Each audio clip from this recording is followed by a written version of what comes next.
Halo adik-adik Smart Generation, apa kabar kalian semua? Semoga kabar kalian selalu baik ya. Berjumpa kembali di video pembelajaran beragama. Perkenalkan, nama kakak Nanda Rizky Fitri Anissa, bisa dipanggil Kak Nanda. Kakak adalah instruktur Smart bidang studi bahasa Inggris. Nah, hari ini kita akan belajar tentang past continuous, tense, dan recount text.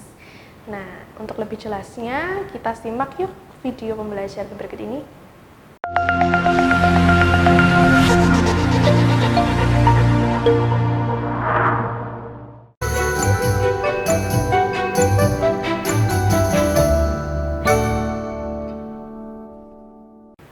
Di materi pada kali ini kita akan membahas past continuous tense. Apa sih past continuous tense itu? Jadi tense ini adalah sebuah tenses yang menunjukkan aktivitas yang sedang berlangsung tapi di masa lalu. Nah, makanya kita bisa sebut bahwa si pembicara ini atau subjek ini sedang membicarakan dia sedang melakukan sesuatu di masa lalu yang jelas waktunya dimulai kapan dan selesainya kapan, tapi peristiwanya intinya sudah selesai di masa lalu. Jadi misalnya kamu sedang melakukan sesuatu, yang kamu cerita nih, waktu gempa misalnya, aku sedang membaca buku. Nah, itu adalah contoh past continuous tense. Untuk lebih jelasnya lagi, kita coba lihat fungsinya. Past continuous tense ini ada 3 fungsi utama. Yang pertama adalah berguna untuk menyatakan suatu aktivitas yang terjadi di masa lalu.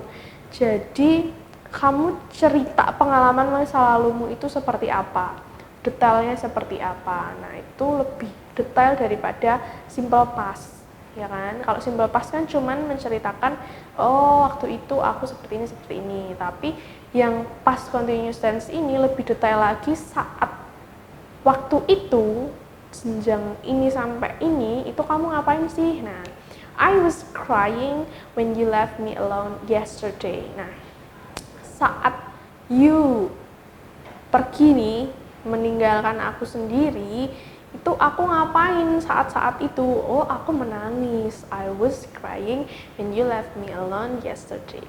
Nah, fungsi yang kedua adalah menunjukkan aktivitas yang terjadi bersamaan dengan aktivitas yang lebih panjang durasinya.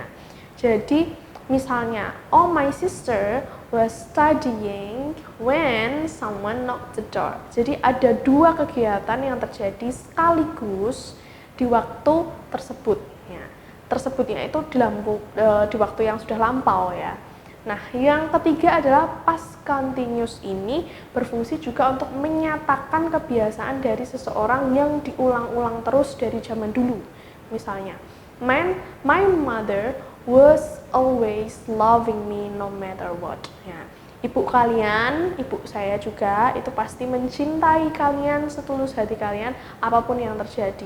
Dari zaman dulu sampai besok, nah itu diulang-ulang kebiasaannya dari zaman dulu sampai saat ini. Itu bisa juga pakai past continuous tense. Oke, berikut ini adalah formulas yang biasanya kita pakai untuk mengaplikasikan past continuous tense. Di sini ada 3 bentuk, ada bentuk positif, negatif, dan interrogatif. Yang positif ini yang biasa aja. Ada subject, ada to be. Nah, to be-nya ini juga penting sekali. To be-nya yang digunakan to be bentuk lampau. To be itu kan ada is, ada am, ada are, ya kan? Biasanya kita ketemunya itu. Tapi untuk kasus ini, past continuous tense ini kita menggunakan was atau were, bergantung nanti subjeknya seperti apa. Nah, untuk verbnya itu jelas harus menggunakan verb ing karena continuous, ya kan? Contoh kalimatnya, my mother was cooking when I come. My mother itu subjek, was itu to be-nya, cooking itu verb ing-nya, dan when I come itu complement. Nah, dalam bentuk negatifnya, kita lihat bareng-bareng, itu ada subjek plus to be, was were, plus not. Baru dikasih plus verb ing. Nah, di sini perbedaannya sama yang tadi adalah kalau yang tadi tuh nggak pakai not karena positif ya kan. Kalau yang ini negatif dikasih not. Jadi kalau yang tadi itu ibuku sedang memasak saat aku datang. Yang ini artinya my mother was not cooking when I come. Artinya berarti ibuku enggak masak, ibuku tidak masak saat aku datang. Oke, yang terakhir interrogatif. Interrogatif ini artinya menanyakan ya. Jadi kalimat tanya. Susunannya adalah to be dulu. To be-nya ditaruh depan. To be-nya tadi apa? Betul sekali, was atau were plus subject plus verb ing terus dikasih tanda tanya. Nah, kalau yang pertama tadi positif ya kan, ibuku sedang memasak saat aku datang ya kan, waktu itu. Nah, yang kedua, ibuku sedang tidak memasak saat aku datang. Nah, yang ketiga ini dia tanya nih malah, apakah ibuku masak? Apakah ibuku sedang masak waktu aku datang? Nah, perbedaannya seperti itu. Was my mother cooking when I come? Seperti itu ya. Nah, tips paling penting nih, penggunaan was and were di setiap kalimat itu bergantung pada subjek. Tadi sempat saya bahas sebelumnya. Subjek I, you, we, they itu biasanya pakai is sama am ya kan. Tapi kalau di sini I itu pakainya was. Nah, yang pakai was itu apa aja? Ada he, ada she, ada it sama I. She was, I was, it was, ya kan? He was, ya pakainya yang itu. Nah, yang were itu untuk apa aja? Nah, sisanya berarti ada they were, ada you were, ada we were. Nah, seperti itu, oke? Kita lanjut untuk contoh kalimatnya. Past continuous tense yang positif ya. My mother was listening to BTS song when she cooked. Subjeknya yang mana? Betul, yang my mother. Terus diikuti was sebagai to be. Lalu listening yaitu verb ing. Nah, to BTS song when she cooked ini adalah complement. Complement itu nanti terserah kalian. Bisa diisi objek, bisa diisi apapun. Nah, artinya ibuku sedang mendengarkan lagu-lagu BTS ketika dia memasak. Oke, siapa yang suka BTS? Lanjut. Di contoh kalimat berikutnya. Past continuous tense negatif. The music was not playing when the singer started singing. Nah, subjeknya adalah the music. Di sini to be not-nya harus ada ya karena negatif. Was not, to be not ya kan. Verb-nya apa? Verb ing-nya playing dan complement-nya ada when the singer starts singing. Oke, kalimat ini artinya musik tidak berputar ketika penyanyi mulai bernyanyi. Contoh yang terakhir itu pertanyaan bentuknya past continuous tense bentuk interrogatif.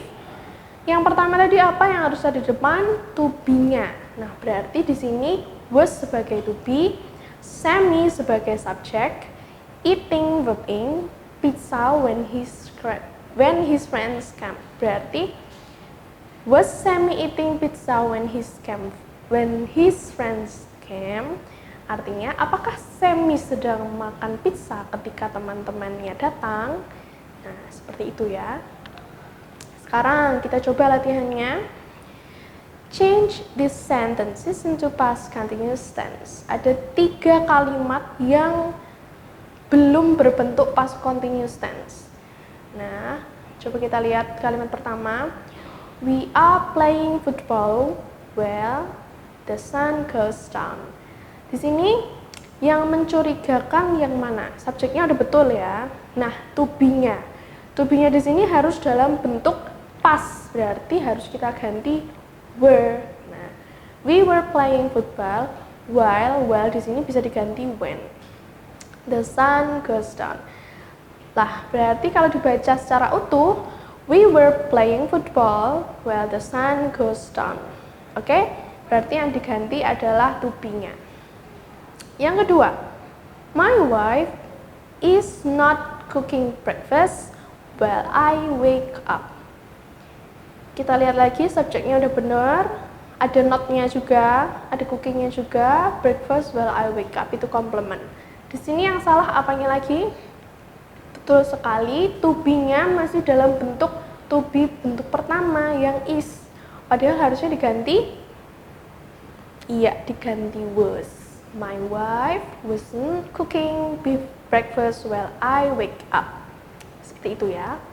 Nah yang terakhir, the audience is listening to the explanation while the lecturer gave his explanation. Berarti ini juga sama kayak nomor 2 tadi, is-nya diganti was. The audience was listening to the explanation, while-nya diganti when, explanation when the lecturer gave his explanation. Oke?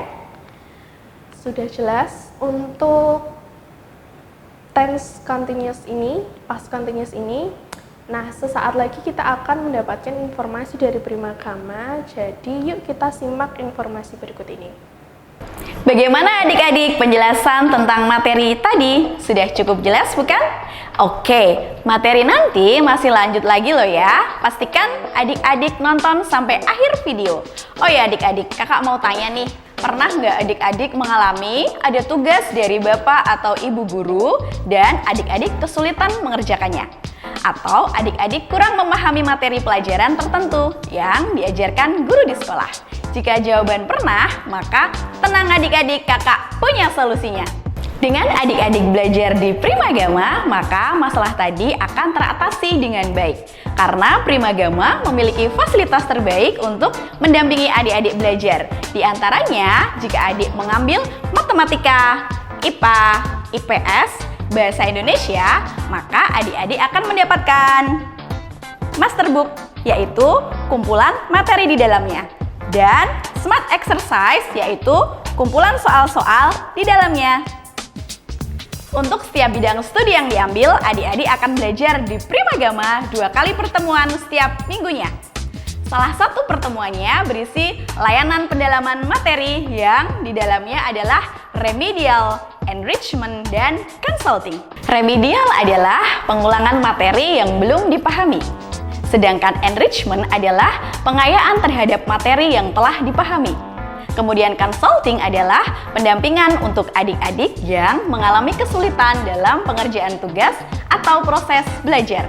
Metode belajar menggunakan Smart Solution yaitu metode belajar anak cerdas yang memudahkan siswa dalam memahami pelajaran dan mempercepat penyelesaian soal-soal. Serta fasilitas terbaik lainnya yang akan membuatmu semakin bagus nilainya, meningkat prestasinya sesuai dengan harapanmu dan orang tuamu. Untuk menikmati semua layanan terbaik dari Primagama, yuk segera daftar di kantor cabang Primagama terdekat di kotamu. Wujudkan merdeka belajar bersama Primagama. Oke adik-adik, untuk lebih memahami materi video tadi, yuk kita lanjut belajar lagi. Nah, materi selanjutnya kita akan membicarakan tentang recount text. Apa sih recount text itu? Jadi recount text ini adalah sebuah teks yang menceritakan kembali peristiwa atau aktivitas yang terjadi di masa lampau yang pernah dialami sebelumnya. Jadi tujuan teks ini itu adalah untuk menghibur atau memberikan hiburan kepada pembacanya. Ciri-cirinya teks recount text nih, yang pertama, dia punya judul yang merangkum teks, misalnya My Vacation to Bali. Nah, jadi pasti ceritanya akan menceritakan tentang pengalaman si penulis itu saat dia berada di Bali, entah dia liburan, ya kan? Itu kan My Vacation berarti dia liburan di Bali. Nah, yang kedua adalah menceritakan peristiwa yang sudah terjadi di masa lampau.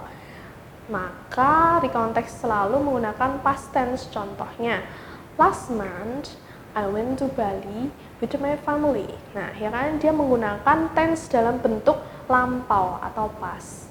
Nah, yang ketiga, semua kejadian yang ada pada saat itu harus secara berurutan. Jadi nggak maju mundur, alurnya tuh selalu maju, ya kan.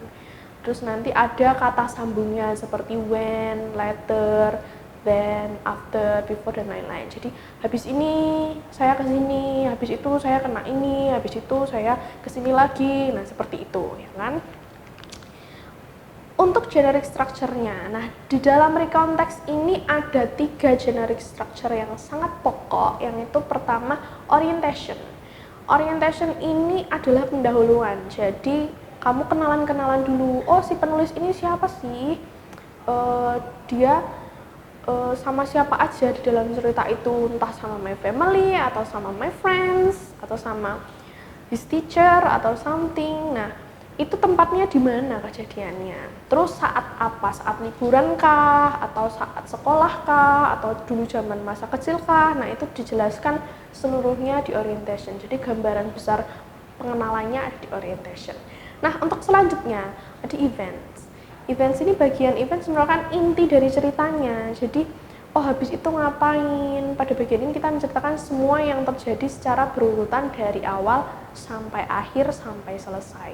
Jadi, oh habis aku makan di warung ini, aku ketemu ini, terus habis itu saya beli ini, habis itu saya minum ini. Nah, itu urut di event itu.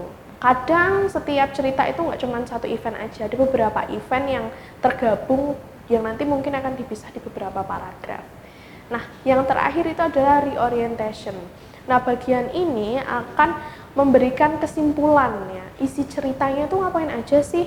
Nah, bisa juga dia memberikan pendapat si pencerita. Misalnya, oh aku happy di Bali, aku senang, atau oh itu pengalaman yang cukup memalukan, misalnya kecelakaan atau kepleset. Nah, itu juga bisa dijadikan bisa dikategorikan sebagai recontext juga. Nah, reorientation ini bisa juga disebut akhir dari cerita. Nah, sekarang ini kita lihat contoh generic structure pada teks itu. Yang awal itu ada 3 paragraf ya, kebetulan sangat kecil, tapi nanti mungkin di teks yang akan kalian jumpai lebih dari 3 paragraf itu. Ini contoh simpelnya seperti ini, judulnya A Beautiful Day at Jogja. Paragraf pertama itu orientation, pasti ada di awal orientation itu. Isinya last week my friends and I went to Jogja, we visited many places. Nah, tepat kan sama yang tadi dibicarakan? Ada siapa aja, siapa sih penulis itu, ya kan? Ada sama siapanya, sama my friends. Kapannya diisi last week, ya kan? Terus ngapain? Ya we visited to Jogja, ya kan? Mereka pergi ke Jogja. Nah, bagian selanjutnya adalah events. Events di sini ada jabaran yang lebih panjang lagi. Saat tadi kalian udah tahu, oh ya udah penulis pergi ke Jogja bersama temennya. Terus ngapain? Nah, di sini kalian bisa lihat ngapain aja. First, we visited Parangtritis Beach. The sun shone brightly and the scenery was very beautiful there. We felt the wind blew across to us. We also saw a lot of people in that beach. There were many birds flew in the sky. Also, there were many sellers who sold many kinds of souvenirs. Second, nah ini kata sambungnya ya kan. We visited Gembira Loka Zoo. We saw many kinds of animals there, such as monkeys, tigers, crocodiles, snakes, and etc. We looked around in that zoo and also took pictures of those animals. Then, nah ini kata sambung juga, we felt hungry, so we went to restaurant. And soon as we finished our lunch, we decided to go home. Nah, ada kan urutannya, oh aku ke Parangtritis dulu, habis itu aku pergi ke Gembira Loka Zoo, habis itu kita pergi makan dulu, habis itu ke rumah. Nah, itu adalah event urut-urutannya. Nah, bagian terakhirnya itu ada reorientation. Kita coba baca bareng-bareng paragraf terakhir. For me, that was a beautiful day, we really enjoyed it, and I hope I could visit Jogja again. Nah, di sini terlihat jelas, terpampang nyata, di situ tertulis, for me that was very beautiful, atau that was beautiful, berarti perasaannya dia diungkapkan sama penulis, aku senang, itu hari-hari yang bahagia, aku sangat menikmatinya, dan dia bahkan ingin melakukannya lagi. Nah, itu yang biasanya disimpulkan pada teks-teks recount itu pasti perasaannya gimana? Apakah kamu sedih, malu, kecewa, atau bahagia? Nah, itu didapatkan di reorientation tersebut. Oke, yang tadi materi-materi tadi kita aplikasikan ke exercise, kita latihan soal di sini. Ada teks judulnya Visiting My Hometown. Ada 5 pertanyaan yang akan ditanyakan mengenai teks apa sih ini, nanti semuanya jawabannya ada di situ semua. Kita baca bareng-bareng. Visiting my hometown. Last month, my family and I went to Banyumas, which was located in Central Java, Indonesia. I enjoyed the journey all day long, although it took 2 days to get there. My father was telling us some stories on the way when my mother slept on the back seat. My first day in my village, I visited my sibling and friends. The next day, my sibling and I went to a popular place in Purwokerto. It was called Batu Raden. That was a favorite spot in Purwokerto. We enjoyed local food and I was satisfied. So were they. The day after tomorrow, my cousin had a ceremony to say thanks to God for blessing their son. I watched that traditional ceremony and took their photograph. For the last show, we were entertained by ebek. It was traditional art. The player danced through the traditional music and they were handled by the spirit. It was scary, but it was fun and entertaining. Nah, pertanyaan yang pertama. When did they go to Banyumas? Kapan mereka pergi ke Banyumas? Pasti ada di orientation, ya kan? Kapannya di mana itu pasti di paragraf pertama. Last month berarti sebulan yang lalu. They go to Banyumas last month. Oke. Pertanyaan pertama terjawab ya. Kita ke pertanyaan berikutnya. What did the writer do on the first day? Apa sih yang mereka lakukan di hari pertama? Nah, ini termasuk event. Event itu ada di paragraf setelah paragraf pertama. Itu kebetulan di paragraf kedua. Tertulis jelas, my first day in my village, I visited my siblings and friends. Terjawab, oke. He visited his sibling and friends. Ya, soal berikutnya, soal nomor 3. What was the popular place in Purwokerto? Apa? Nah, ini adalah specific information yang hanya bisa ditemukan di teks ini. Jadi, jangan ngarang-ngarang. Di Purwokerto banyak tempat-tempat wisata, tentu saja mungkin teman-teman pada tahu semuanya.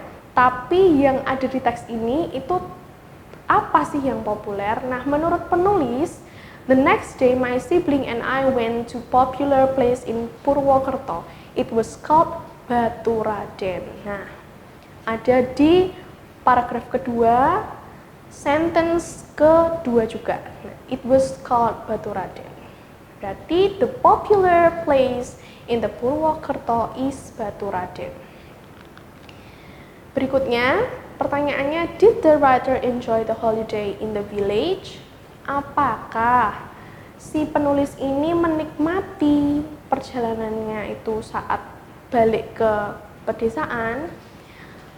Tadi kalau misalnya kita bahas tentang perasaan penulis itu ada di mana? Ada di paragraf terakhir. Nah, paragraf terakhir kita coba lihat dan simak.